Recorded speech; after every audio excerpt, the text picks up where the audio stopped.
এবার সাবেক নৌ পরিবহন প্রতিমন্ত্রী ও আওয়ামী লীগের সাংগঠনিক সম্পাদক খালেদ মাহমুদ চৌধুরীকে লন্ডনে প্রকাশ্যে দেখা গেছে।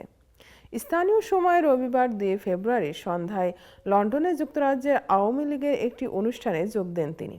গত 5 আগস্ট ছাত্র জনতার গণ অভ্যুত্থানের মুখে তৎকালীন আওয়ামী লীগ সরকারের পতনের পর আওয়ামী লীগের অনেক নেতা, মন্ত্রী, সংসদ সদস্য দেশ ছাড়েন। যুক্তরাজ্য আওয়ামী লীগ সূত্রে জানায়, লন্ডনে স্থানীয় সময় রবিবার সন্ধ্যায় ইস্ট লন্ডনের একটি হলে যুক্তরাজ্য আওয়ামী লীগে এক কর্মী সভায় আয়োজন করে। সেই অনুষ্ঠানে উপস্থিত হয়ে বক্তব্য দেন খালেদ মাহমুদ চৌধুরী।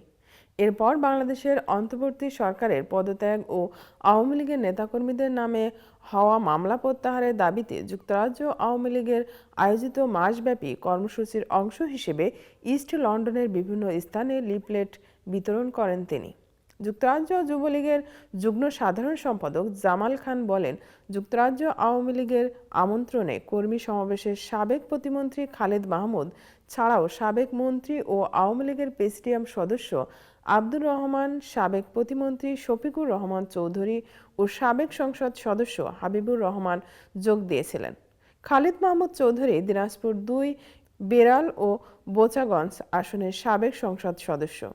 এই আসনে টানা 4বার সংসদ সদস্য ছিলেন তিনি। এর আগে লন্ডনের সাবেক মন্ত্রী ও আওয়ামী লীগের প্রেসিডিয়াম সদস্য আব্দুর রহমান, সাবেক প্রতিমন্ত্রী শফিকুর রহমান চৌধুরী, সাবেক সংসদ সদস্য হাবিবুর রহমান ও সাবেক সচিব কবির বিন আনোয়ারকে শেখ হাসিনার ভার্চুয়াল সমাবেশে দেখা গিয়েছিল।